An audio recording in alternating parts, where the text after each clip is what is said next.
امبارح مرتضى منصور على قناة الزمالك بيقول مين اللي حامي محمود الخطيب.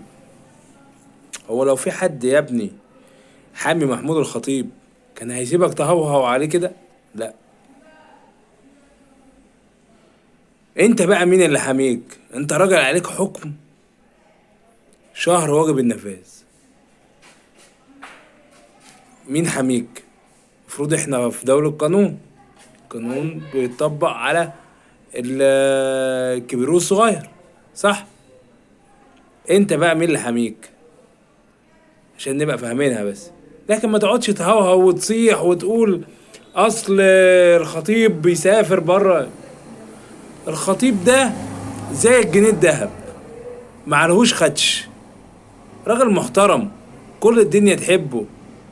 لكن انت غيران منه.